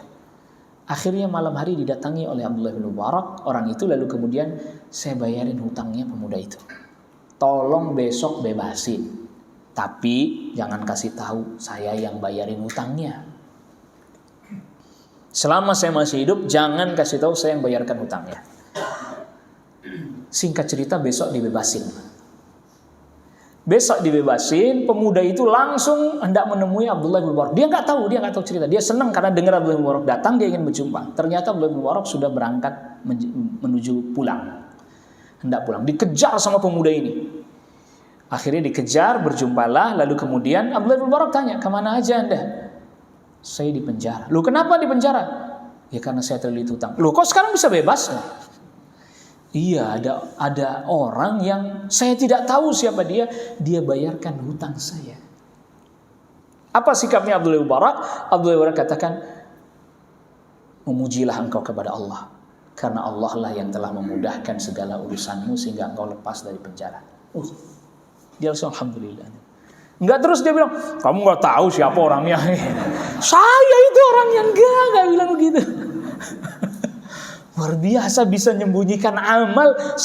Coba kalau kita yang begitu, orangnya di depan kita, saya nggak tahu tuh udah gatal mau ngomong tuh Pak. Nggak tahu, ini orangnya ini. Allahu Akbar, lihat. Satu hadis. Utangnya berapa dinar gitu, besar jumlahnya. Kayaknya kalau dirupiahkan sekitar 2 miliar lah itu. Allahu Akbar. Ngeluarin uang begitu ringannya, nggak ada berat, terus udah gitu. Orang nggak tahu, dia juga di depannya, bahkan orang itu dia nggak cerita. Tidak cerita. Saya pujilah Allah karena Allah telah memudahkan urusan, membayarkan hutang. Allahu Akbar. Itu salah satu contoh pengamalan as-salaf terhadap hadis. Ini satu hadis tuh. Ya, satu hadis tuh. Nah, maka oleh karena itulah kita ini kan baru belajar mahamin hadisnya. Kalau mereka sudah memahami hadisnya, mereka sudah mengamalkannya, ya hafal sanadnya, ya hafal ini, ya mengamalkannya, maka mereka mendapatkan keutamaan yang begitu besar. Sehingga Imam Al-Hafidz Ibnu Rajab tulis risalah judulnya, Hafidz Ibnu Rajab yang lainnya saya sedang tidak teringat, Fadlu ilmi salaf 'alal khalaf. Keutamaan ilmunya generasi terdahulu dibandingkan yang di belakang. Mereka ya hafal hadisnya, ya hafal sanadnya, ya hafal matanya, ya mengamalkannya. Dan mereka betul-betul menjaga amal mereka. Betul-betul dijaga keikhlasannya. Betul-betul dijaga. Anda bisa bayangkan ya, ada orang begitu, terus kemudian cerita, dan Anda sendiri pelakunya yang bantu dia, gitu. Mungkin nggak terucap, tapi wajah berseri-seri itu bisa kebaca kan? Iya, saya alhamdulillah orangnya nggak saya tahu. Terus tiba-tiba wajah Anda berseri-seri, itu kan dia. Kenapa Anda itu? Ya saya orangnya. Nah itu masalah. Nggak terucap wajahnya berseri-seri saja itu bisa. Oh ini menandakan kan, setidaknya Anda kasih sinyal dengan wajah berseri-seri itu. Kasih sinyal, walaupun nggak nyebutin, ntar dia tahu sendiri nih karena saya berseri-seri. Ah itu juga sama itu. Hatta nggak diucapin, Mbak. Allah. Ya beda kalau berseri-serinya karena ikut gembira, dia bebas dan seterusnya lain lagi. Coba ini kan ekspresi orang, kita nggak bisa tebak isi hatinya. Yang tahu hanya dia dengan Rabbnya Jalla fi'ala. Maka ini kedudukannya begitu besar. Dan sekaligus di dalamnya terdapat isyarat apa? Amalan hati, bukan berarti amalan zahir nggak diperhatikan. Amalan hati itu yang lebih penting untuk diperhatikan detail dan terperinci. Bukan berarti amalan zahir nggak perlu, jangan salah ini. Jangan salah. Amalan hati. Karena amalan zahir kita kadang udah tahu detail rincinya sudah. Karena kelihatannya semuanya sama, rukuknya sama, sujudnya sama, bacanya sama. Tapi itu menjadi bernilai karena perbedaan kondisi hati orang itu masing-masing. Nah, kalau kita perhatikan as-salaf itu begitu. Mereka itu tidak banyak berdebat, tidak banyak ini, tidak. Ilmu dapat, dia tahu ini sahih, dia amalkan. Udah nggak banyak debat, nggak banyak bantah-bantahan, nggak banyak sangka-sangka, enggak. Karena itu tidak mendatangkan ilmu juga. Memperbaiki diri, memperbaiki hatinya, memperbaiki amalnya. Memang betul-betul dia belajar untuk memperbaiki dirinya. Orang butuh, semampunya dia bisa, dia kasih. Kalau enggak, ya dia bilang nggak tahu, selesai, gampang aja kan, mudah. Tidak takalluf, nggak bebani diri sendiri. Bahkan kalau ditanya sesuatu, sebagian mereka sering tanya aja sama yang itu. Tanya aja sama yang itu. Sampai misalnya ada 10 orang ini, tabi'in ada 10 orang, satu ditanya, suruh ke yang kedua, yang ketiga, sampai ke yang 10 suruh ke yang nomor 1 lagi. Nggak dapat jawaban. Saking mereka berhati-hati. Iya, saking mereka berhati-hati dalam menyampaikan ilmu, dalam menyampaikan sesuatu, apalagi kemudian menjawab permasalahan. Kalau sekarang enggak. Semua orang mau jawab pertanyaan, semua dijawab, permasalahan semua dijawab. Kalau enggak ya di-upload semuanya itu di media sosial. Itulah perbedaannya. Wallahu ta'ala a'la wa a'lam. Saya kira kita cukupkan dulu kajian kita pada kesempatan pagi hari ini. Nggak ada pertanyaan kan ya? Oh, padahal pertanyaannya nggak ada pertanyaannya untuk malah ada. Ya Pak, fadhil Pak. Assalamualaikum warahmatullahi wabarakatuh. Waalaikumsalam warahmatullahi wabarakatuh. Fiik barakallah. segala pemaparan tentang masalah mukadimah dan pada Allah pada siang hari ini kita belum masuk pada materi inti Ustaz. Ya, belum ya. Nah, namun begitu sudah banyak yang bisa kita petik dan kita garis bawahi gitu Ustaz ya. Bahwasanya kita terlalu jauh tinggalannya Ustaz. Dan mau pandai kita jauh, mau yang mana kita bisa masuk gitu. Iya, Jadi iya. gini Ustaz pertanyaannya.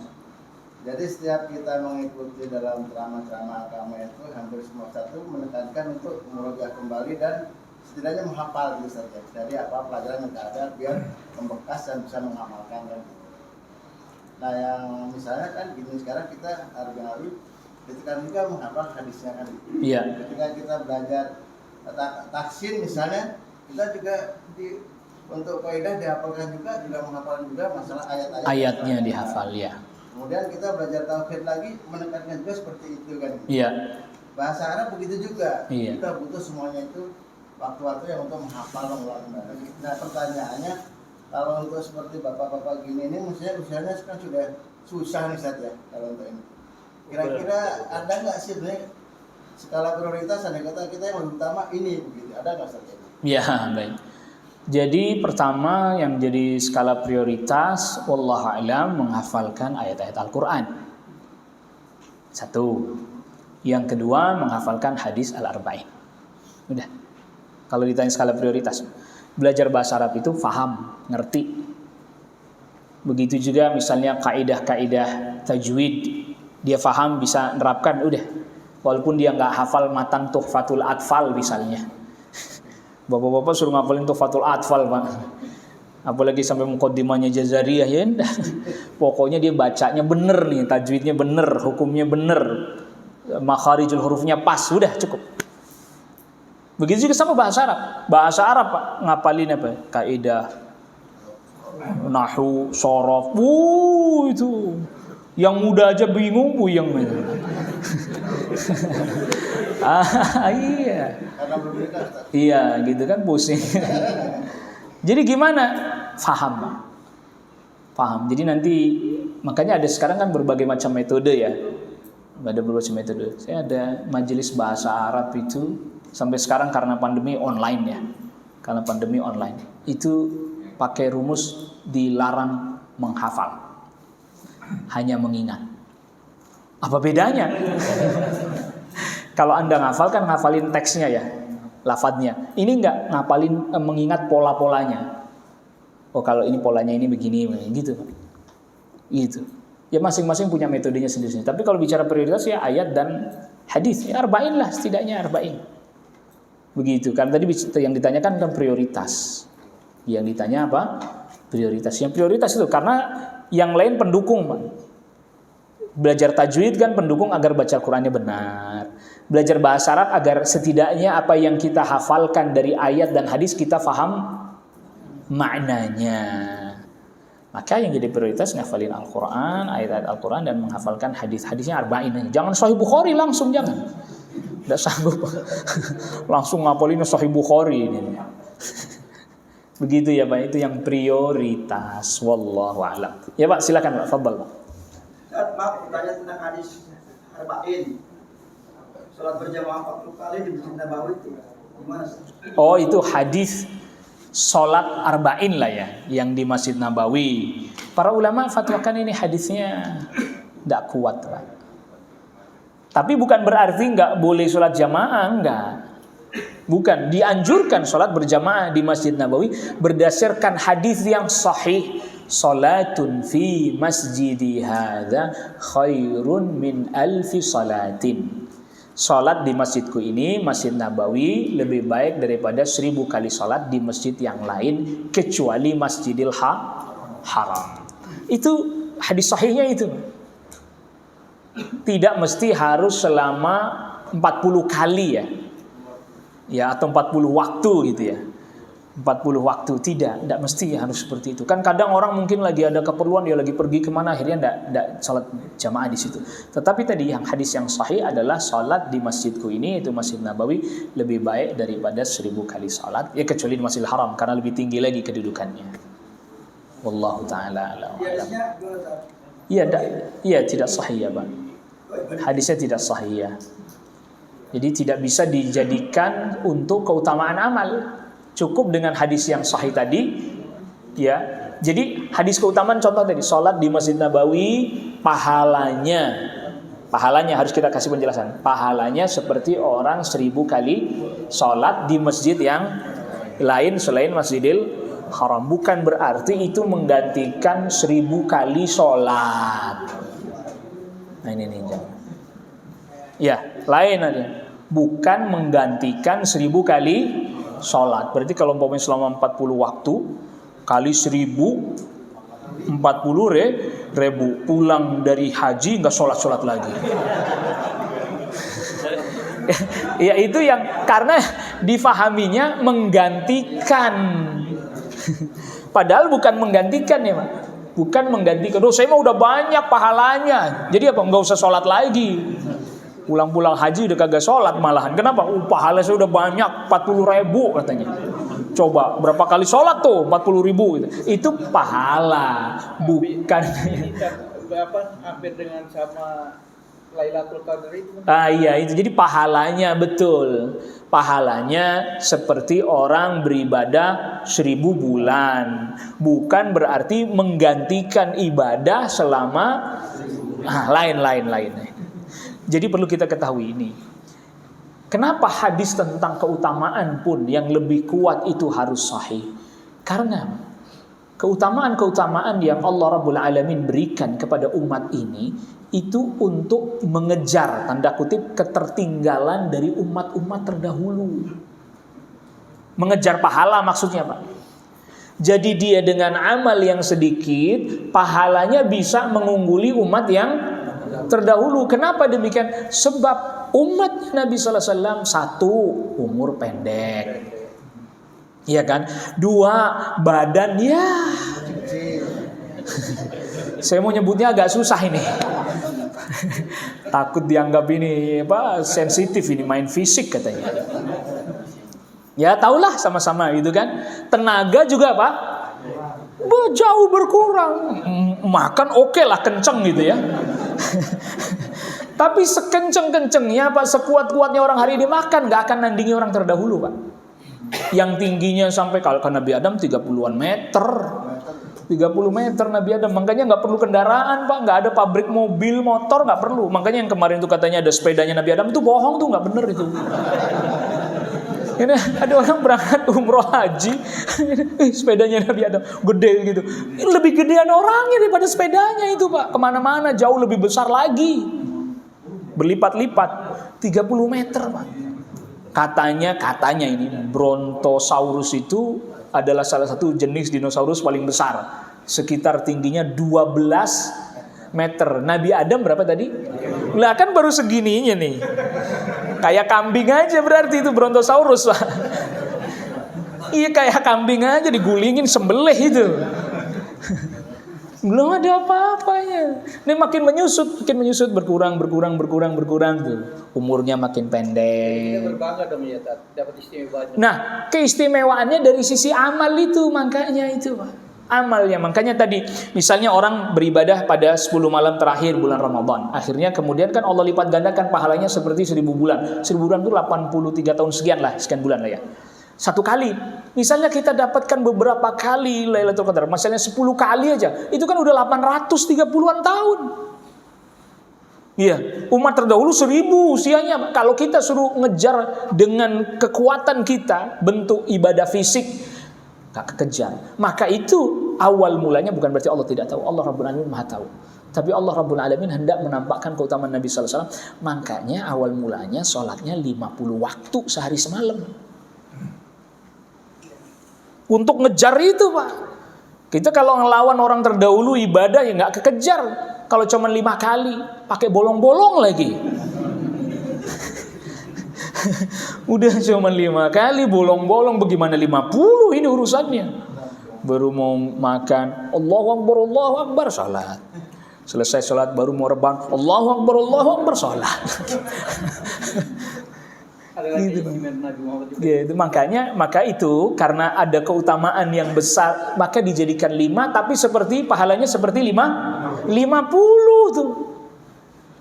Pahalanya 50 bukan 1, 50. Satunya 10. Al-hasanatu bi asyri amsalihha. Nah, maka perlu tadi hadis tentang keutamaan juga yang sahih agar orang tadi nggak salah persepsi, nggak salah menduga, nggak salah menyangka, nggak salah memahami. Karena potensi memahami keliru pada satu hadis itu bisa berakibat fatal. Bisa menyebabkan pemahaman yang juga menyimpang. Wallahu a'lam. Begitu ya, Pak ya. Baik, masih ada lagi? Pak Fadl silakan. Iya, silakan, Pak. Terkait dengan fadilah itu saja. Kadang-kadang itu kalau penyampaian kita salah, bisa jadi grounding. Artinya gini, kalau yang terima iman, dia kan justru malah berbahaya. Contohnya gini, siapa yang beramal, beribadah sedekah akan dilipat gandakan. Nah, kenyataannya rajin sedekah nih. Iya. Tapi fadilah saya sampaikan tadi, fadilah itu kalau orang yang enggak misalnya kurang paham ibunya, dianggap pengganti. Ya. Saya kan 1000 kasih dikalikan sekian 100. Iya. Mana kadang-kadang akhirnya si orang tersebut sudah bersuap payah untuk beramal, akhirnya frustasi. Ada berbagai tidak ada. Nah, artinya penyampaian fadilah ini kan juga berbahaya juga bagi orang-orang yang belum paham banget tentang itu. Baik. Contoh seperti ini. Saya kok sholat buruk, karena dia Pak, saya kalau udah sholat nanti pulang di Indonesia saya nggak sholat lagi. Iya. Karena saya artinya seperti saya sampaikan, ya seperti fadilah itu sebagai pengganti. Nah inilah yang kadang-kadang di masa umum itu sering terjadi, di mana pada ada beberapa ya kita sebutlah satu organisasi tertentu. Iya. Betul. Fadilah. Betul. Nggak usah disebut, Pak, saya sudah mengarah ke sana. Iya. Bisa saya keluar, saya tuh setelah keluar semua. Iya. Bisa di rumah, ya saya nggak nganggur aja nggak apa-apa nanti bisa dapat. Iya, betul. Caranya Ustaz, sekali lagi kadang-kadang kemarin saya jarang sekali menyampaikan fadilah itu. Kenapa? Takut saya salah menyampaikan. Orang itu malah nanti klimaks. Apaan ngomong nggak jelas? Iya. Nggak ada apa-apa. Terima kasih. Baik, Pak, yang pertama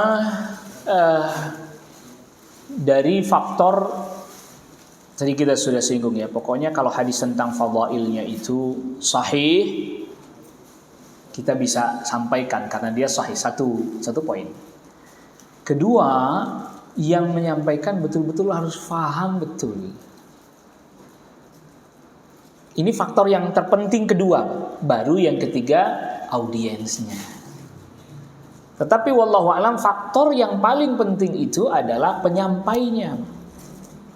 Misalnya seperti karyanya Al-Imam Al-Hafidh Al-Mundhiri, At-Targhib wa Tarhib, berisikan hadis-hadis tentang keutamaan dan hadis-hadis tentang ancaman. Ya, biasanya kalau pas dibacain hadis tentang keutamaan, keistimewaan, orang senang, tapi giliran hadis ancaman pada bubar semua, nggak mau dengerin. Apa ngaji ditakut-takutin melulu katanya. Gitu ya, Pak. Nah, itu harus betul-betul orang itu mengerti apa makna yang dimaksudkan dari hadis-hadis itu. Ambil contoh misalnya nih, Pak. Hadisnya sahih. Tidak ada keraguan. Hadis tentang keutamaan silaturrahim.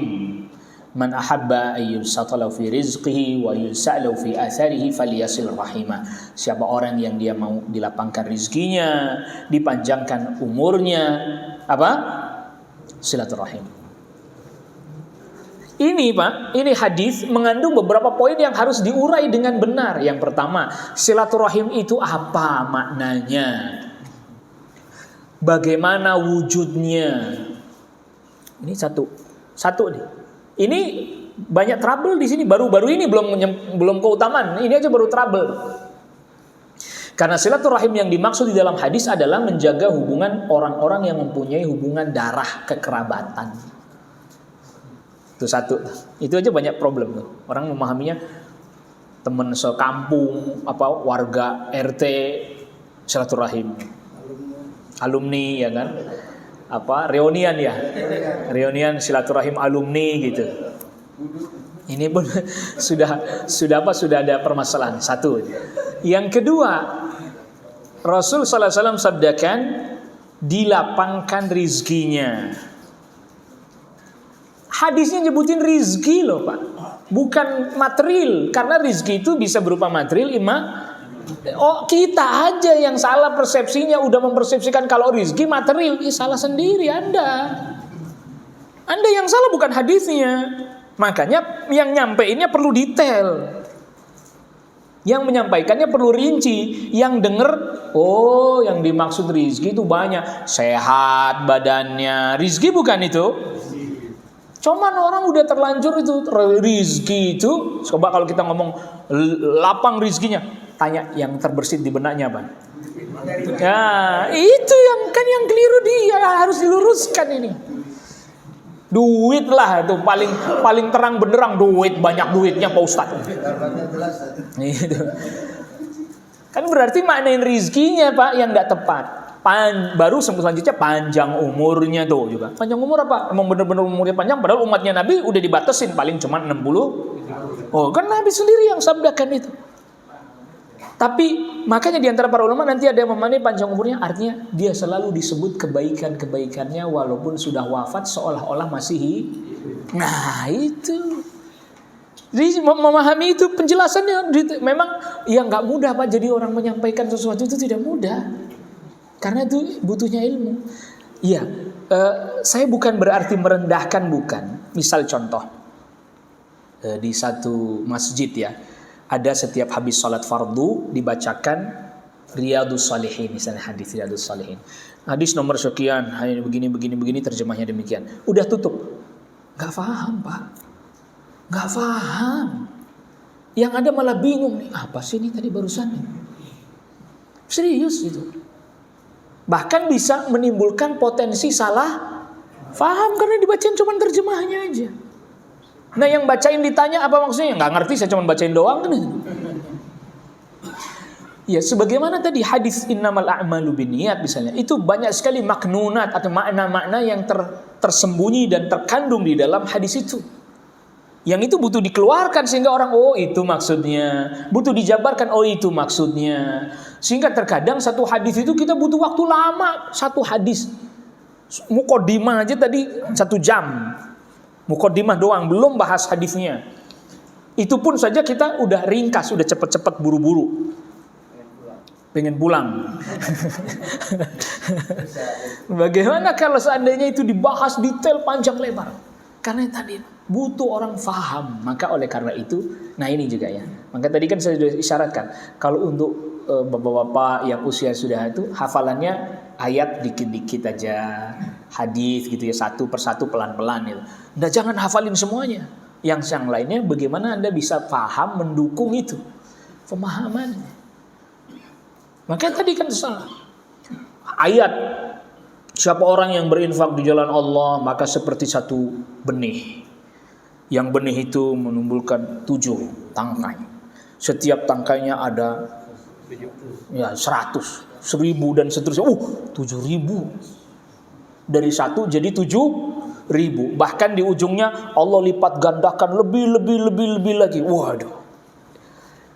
Yang mau nyampaikan dia tidak ngerti tafsirnya, tidak buka kitab tafsirnya dan seterusnya. Akhirnya dia fahami begini. Oh, berarti kalau orang yang sedekahnya 1.000 dapat berkali 7.000 kali lipatnya. Kan dia keliru. Ayo disampaikan. Nah, motor ada. Sini motor. Besok Avanza.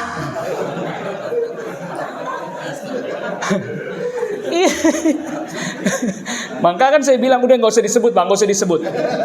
Orang langsung tahu itu arahnya kemana. Mana sini motornya, sini motor, sedekahin motor. Besok Avanza datang bos, sabar. 3 hari nggak datang, sedekah lagi. Udah nggak punya apa-apa. Salah dia Pak memahami itu. Padahal yang dimaksud di dalam ayat itu bukan dunia. Para sahabat yang fakir itu sebagian mereka rajin sodakoh loh. Tapi tetap fakir sepanjang hidupnya. Artinya fakir itu harta dari sisi harta Pak. Tapi kaya hatinya. Tuh. Anda jangan kira ada orang kaya raya Pak, punya harta katakanlah 10 miliar, sodakoh 1 M. Sama ada orang punya uang 10.000-10.000-nya buat makan siang, dia sedekahkan 5.000. Nilainya tinggian 5.000 Pak.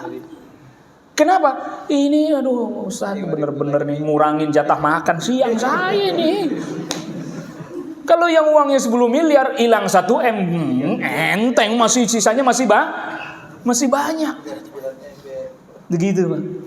Ya kan kalau contoh yang serem-serem pokoknya apa, ember apa 3T itu namanya contoh doang itu, Pak. Lihat itu. Jadi orang itu ternyata dia mengarahkan semua ayat dan hadis pada materi semua. Yang keliru siapa? Yang dia diarahkan ke sana. Padahal itu yang dimaksud apa? Akhirat berlipat ganda. Terus buat apa akhirat? Ya memang tujuannya akhirat. Bahkan sampai ada para ulama yang mengatakan begini.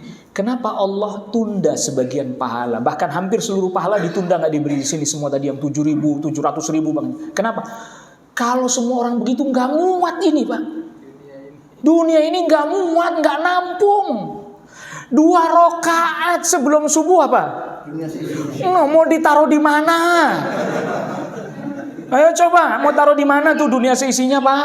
Orang ini cuma 1. Anda 1 orang dapat itu, nanti tetangganya dapat itu lagi, terus mau ditaruh di mana nih? Tuh ya. Dan dunia seisinya itu maknanya, kalau seandainya dunia seisinya berupa emas, Anda lebih baik sholat 2 rakaat sebelum. Itu ada tambahan penjelasan tuh. Nah, itu tambahan penjelasannya dimunculkan agar supaya orang nggak selalu berpikiran materi terus. Kalau seandainya dunia seisinya ini emas semuanya, lalu kemudian Anda sholat 2 rakaat sebelum subuh, itu lebih baik daripada emas yang sepenuh dunia seisinya itu lebih baik 2 rakaat itu. Kenapa? Karena surga luasnya 1 taman. 1 taman surga itu 1 luasnya seluas langit dan 1, Pak, 1 taman. Sedangkan di surga banyak sekali taman-taman. Jannat, jamak kan bentuknya kan? Itu. 1-nya aja seluas langit dan bumi. 1 taman di surga seluas langit dan bumi. Ini taman-taman. Dan bagi orang mukmin bisa dapat 2 taman 3. Waliman khafa maqama rabbih jannatan. Bagi orang yang takut nanti berhadapan dengan Allah dihisab, dapat 2 taman di dalam surga. 1 tamannya seluas langit dan bumi. 2 berarti 2 kali luasnya langit dan 1 penduduk surga itu. Yang levelnya ya biasa-biasa aja. Tuh kan, baru ketemu gitu. Kalau semuanya di Allah bayar kontan pahalanya semua di sini, nggak muat, taruh di mana? Brankas mana yang mampu memuat itu semuanya? Kayak semua nanti. Nggak ada yang jualan beras ntar. Ya tadi itu Pak, kayak Bapak bilang, udah tenang aja Pak Ustadz, coba. Saya sholat 2 rakaat aja sebelum subuh. Kenapa? Udah nggak usah kerja, dunia seisinya katanya. Salah paham lagi nih. Nggak paham lagi, nggak usah pakai kerja lah Pak Ustadz, nggak usah. Ini salah paham lagi nih, salah paham lagi nih masalah ini. Nah itu tadi makanya hadis tentang fadail, hadis tentang keutamaan memang perlu dijelaskan dengan tepat. Semua kita itu nggak kita pungkiri, harapan jauh lebih dominan dibandingkan rasa takut. Bener nggak? Iya Pak. Harapan lebih dominan dibandingkan rasa takut. Makanya tadi kita bilang kalau hadis ancaman orang pada nggak seneng dengerinnya. Tapi kalau hadis tentang ini keutamaan itu udah seneng, udah asyik aja anteng gitu. Iya, tapi ketika itu disalah artikan, dimaknai semuanya dunia, materi, akhirnya kita jadi hamba-hamba dunia, abna'ud dunia. Ya tadi akhirnya Pak, saya udah sedekah mana nih? Apansa nggak datang katanya. Yang sedekah Apansa berharap mercy, mana nih mercy? Nggak datang mercy gitu. Padahal tadi kita udah singgung kan, ada nikmat zahir, ada nikmat apa? Batin. Kalau nikmat yang zahir, orang kafir dikasih lebih banyak kadang, lebih bagus, lebih banyak. Banyak bagusan dia mobilnya, mobil kita. Rumahnya juga gedongan dia daripada rumah itu. Duitnya enggak usah ditanya gitu. Tadi ember-ember tadi itu. Ya, kita apa itu kemudian? Loh kalau emang kan tadi kalau hadis-hadis tentang keutamaan maknanya dunia, mestinya orang Islam kaya semua dong. Mestinya kaya semua. Coba qobliyah subuhnya berapa kali? Kaya semua dong, mestinya konglomerat semua. Tapi apa yang terjadi faktanya di lapangan? Karena maknanya bukan itu. Makanya sampai Rasul katakan mali walid dunia, saya nggak ada urusan sama dunia. Ini nggak ada urusan sama dunia. Cuman seperti orang yang perjalanan singgah, istirahat sejenak, lalu pergi lagi, berangkat lagi. Karena itu tadi, harta yang sebenarnya dikumpulkan di mana? Ya, akhirat. Gitu, harta sebenarnya dikumpulkan di akhirat. Makanya pernah sahabat Abu Dzar atau sahabat Abu Darda itu ada orang datang ke rumahnya. Ini rumah kosong amat, nggak ada perabotan katanya. Udah saya kirim ke rumah saya yang satu lagi. Hebat katanya. Hebat, rumah ini aja kelihatannya rumah udah butut begini. Kagak ada perabotan, rumahnya butut, punya rumah lagi. Iya, punya rumah lagi yang lebih bagus lagi, lebih besar lagi. Di mana? Rumah akhirat. Jadi saya sedekain aja tuh semuanya perabotan saya. Saya kirim semuanya ke akhirat. Ini aja udah cukup buat saya. Iya, sahabat Abu Dzar itu. Tapi memang madhabnya sahabat Abu Dzar Al-Ghifari itu madhab khusus, Pak. Madhab khusus beliau. Karena menurut beliau itu, apabila ada uang di kantong kagak boleh. Dan sahabat lain nggak begitu, khusus beliau. Nggak boleh, hari ini bisa makan, ada duit sisa ntar buat makan boleh. Tapi lebih dari itu kudu dikeluarin. Nggak boleh sisa seharian itu. Nggak boleh juga nyimpen makanan di kulkas. Nggak ada yang sanggup kayak sahabat Abu Dzar, nggak ada. Janganlah Pak, don't try this at home. Istri komplain itu. Kabur. Iya, nggak boleh ada duit di kantong yang lebih dari kebutuhan. Kalau ntar buat sore makan kira-kira 10.000 cukup, 15.000 cukup, udah itu aja yang dikantongin. Sisanya sedekahin. Makanan ada ini nggak kemakan, sodakohin. Nggak boleh disimpan besok aja, nggak habis kasih orang. Nggak boleh, hari itu harus tuntas selesai. Urusan besok dia kerja lagi gitu, bukannya nanti nggak kayak kita besok terus nggak ngapa-ngapain, kerja lagi, beliau kerja lagi. Sama kayak sahabat Abu Bakar As-Siddiq radhiyallahu anhu. Kalau Abu Bakar As-Siddiq radhiyallahu, walaupun itu sama begitu. Beliau itu pengusaha, Abu Bakar As-Siddiq radhiyallahu anhu pengusaha. Hari ini dapat keuntungan dagang 10 juta, tanya istrinya. 5 juta habis nggak seharian ini? Gitu nanyanya, Pak. Mau kayak gitu. 5 juta seharian buat kamu, istri sama anak-anak, habis nggak hari ini? Bukan cukup, habis nggak? Kebanyakan. Berarti berapa? 2 ya? 2 juta lah misalnya, 2 juta. Nih 2 juta. Cukup ya? Makan kedua. Sehari itu Pak, sehari, nggak 1 bulan. Nih 2 juta ya? Ya 2 juta. Sisanya dari 10 juta, 8 juta. Rasul sedekah semua. Apa kau tinggalkan untuk anak istrimu? Allah dan Rasulnya. Emang udah dikasih, udah cukup, udah. Bukan berarti nggak dikasih terus sedekahin semua. Nangis tuh bocah. Sedekahin. Terus besok gimana? Bisnis lagi. Udah disisihin yang buat bisnis sudah. Modal bisnis, makanya orang berbisnis itu Polda harus aman. Tahu Polda? Polisi dapur. Orang berbisnis itu Polda harus aman nih buat makan, buat ini keperluan hari-hari. Nih, sisa Anda sedekah, satu lagi berbisnis. Itu Abu Bakar As-Siddiq manajemen keuangannya begitu. Ini udah nih sedekah. Besok udah masih ada yang bisa dikelola untuk bisnis, besok dagang lagi, dapat lagi, kasih lagi, sedekah lagi. Allah, don't try this at home. Umar bin Khattab aja enggak sanggup Pak niru. Ya Umar bin Khattab aja. Itu Pak, itu kalau dibilang kemudian rezekinya ada bertambah, itu justru dipakai lagi buat sedekah lagi.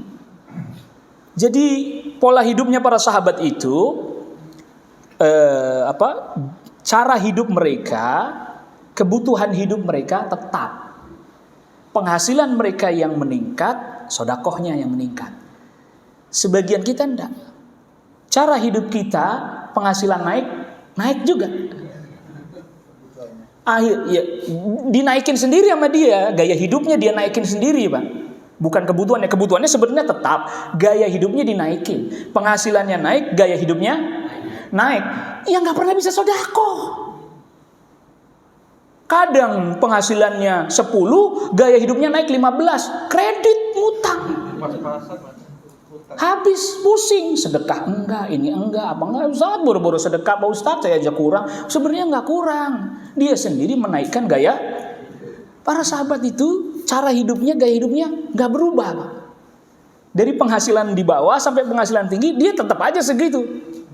Iya. kalau nambah personil pasti ditambah ya kan. Kita kan jarang nambah personil. Saya nyebutnya personil loh Pak. Ya beban nafkah lah. Iya paling beban nafkahnya nambah ya mesti ada posnya lagi. Tapi ini tadi surplusnya masih banyak. Sudah dipisahin buat bisnis ada, buat sodako juga ada, sepertiga. Seperti nanti ada kalau yang di Riyadhus Shalihin hadis yang petani itu ya. Hadis yang petani itu, kenapa kok Anda hasil panennya banyak, air hujannya bahkan turun di tempat Anda? Oh, itu ternyata rahasianya. Nah, ini pemahaman yang seperti ini yang mesti harus diluruskan karena kaya dan miskin itu bukan pilihan. Itu ketetapan dari Allah Rabbul Alamin. Tugas kita cuman menunaikan yang Allah perintahkan. Cari rezeki yang halal, kita kerjakan. Cara hidupnya dirubah, pola hidupnya dirubah. Jangan naik terus. Penghasilannya enggak, ininya naik terus. Akhirnya minus terus. Misalnya gimana mau sedekah ini aja kurang. Padahal sebenarnya ada lebih, cuman dianya enggak mau menurunkan kebiasaannya naik.